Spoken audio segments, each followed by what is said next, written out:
Hello and welcome to this second and final video looking at the history of the old Riddlesdown Quarry and Lime Works in southeast England, which has now for many years been a designated area of special scientific interest due to its very rare wildlife and plant life.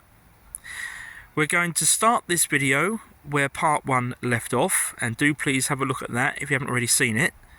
And we're going to ascend this very old path just here, which will take us up to the top of the old quarry. As I mentioned in part 1, the site of special scientific interest covers a total area of 79 acres because of its diverse and rare biology. This includes the whole of the former quarry site and a designated wildlife reserve. Whilst much of the site is inaccessible because of safety and scientific concerns, it nonetheless includes and is surrounded by the most fantastic open countryside. In days gone by, this particular area was far less wooded than it is today, because much of it was farmed, and in fact a lot of the land on the top of the hill still is farmland. Farming here tended to go out of use between the world wars, so nature has basically taken over and it's a lovely wildlife haven now. So let's carry on up the slope and we'll move on from this clearing and go deeper into the woods.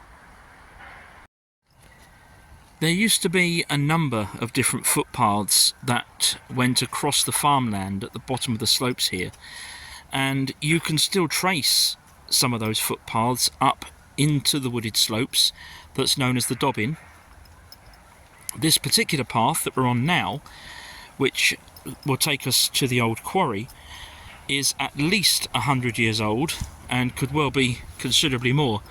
But as I mentioned earlier, the area used to be far less wooded at one time, so this would have been a very open track.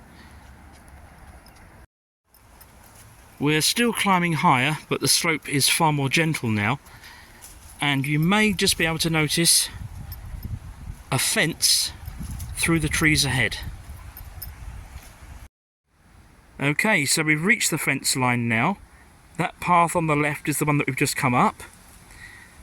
This footpath here that follows the line of the fence goes back down to the entrance to the old quarry, which we saw in part 1. And although we've still got a little bit more climbing to do, you might just about be able to see through the trees there the chalk face. So you can see how far we've come so far. The path's getting narrower as we approach the top of the quarry, but through here you should be able to see some more of the chalk face itself. It's really quite stunning, isn't it? We'll carry on a bit further now. Finally stepping out at the top of the footpath next to the old quarry, we emerge into these beautiful open fields. They're absolutely teeming with wildlife. So let's start by looking at 2 of the rare herbs that can be found in this area. This is Gentianella, which produces these beautiful purple flowers. It's very rare to find this plant in England, as it normally only grows in alpine and arctic habitats. And this is round-headed rampion.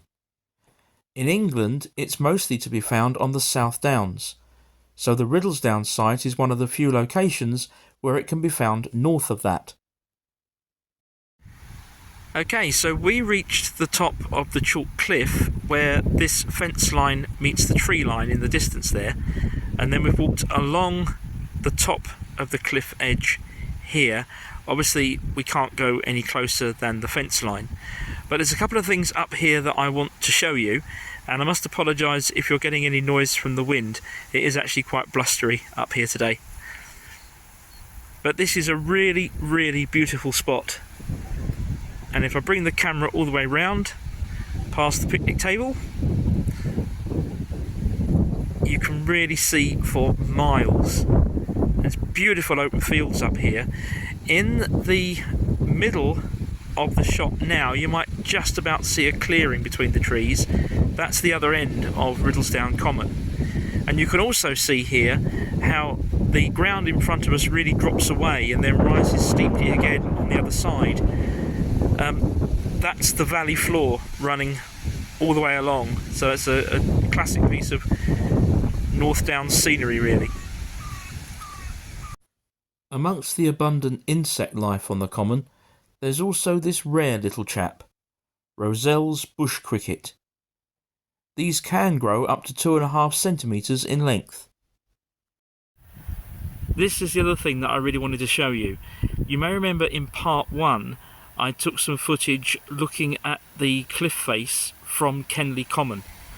Well, here we're standing right on the top of the cliff face looking back at Kenley Common. And again, a really beautiful view. As I came back to the wooded footpath to begin my descent, I came upon this very large fungus.